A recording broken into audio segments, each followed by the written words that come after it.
The presence of God is the experience or awareness of God being with us, personally, intimately, and lovingly. It is not just a theological idea, but an experience that can actually shape us and transform us. Welcome to one of our videos from St. Mark's Episcopal in Dalton, Georgia, and all those join us from the congregation and outside the congregation. Today I want to talk about the presence of God.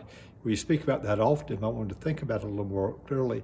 As I just said, it's something that can, that when we experience, can literally transform us.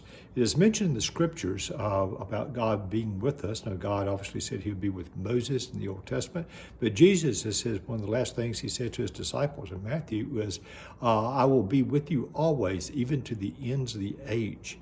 In the Episcopal Church, we're very fortunate that we believe in the liturgy, we believe in the Eucharist, and we believe that every time we celebrate the Eucharist, that God is present with us. And God is especially present in the bread and the wine, that we believe in the real presence. I think that is very special, and the reason I am an Episcopalian. There are a few other churches that believe that also. And it's really a blessing. God's presence is with us.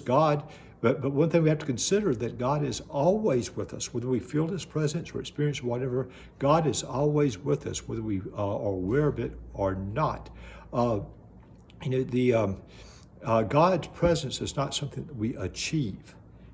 God is not something we're good and we because of what we do or what we believe, that God's presence is with us.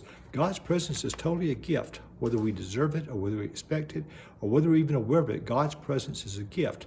Now, there are many ways to enhance our experience of being in the presence of God. One is obviously prayer, and a lot has been said on that. But another one is silence. You have to consider that Elijah was in the presence of God, according to 1 Kings, with just the sheer silence of things. Also, in worship and sacraments, and I mentioned the Eucharist, that we feel that we're in the presence of God, but during worship, God is with us as we worship, individually or worship with other people. God is with us in creation and in daily life, not just in nature. And people talk about the beach or the out on top of a mountain, but God is with us, and also in art and music and just acts of kindness that we experience. God is with us. We feel God's presence in service of ourselves to others and in community with others who are also believers in God. Believing in God and being present with God is just a spiritual priority. The Jesuits practice a practice of call it examine, which they at the end of the day examine or keep a sort of an accounting of their thoughts, their times, their actions with God. That's a very good way. But also just joy and gratitude, or a sense of knowing about God or feeling the awareness.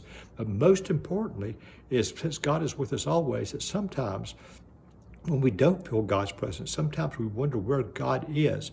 But as St. John of the Cross said many, many years ago, that even during the dark night of the soul, God is still present with us. So the good news today is that God is always present with us, and that hopefully we will make ourselves aware of that presence and let it to transform us. And for that we say, thanks be to God.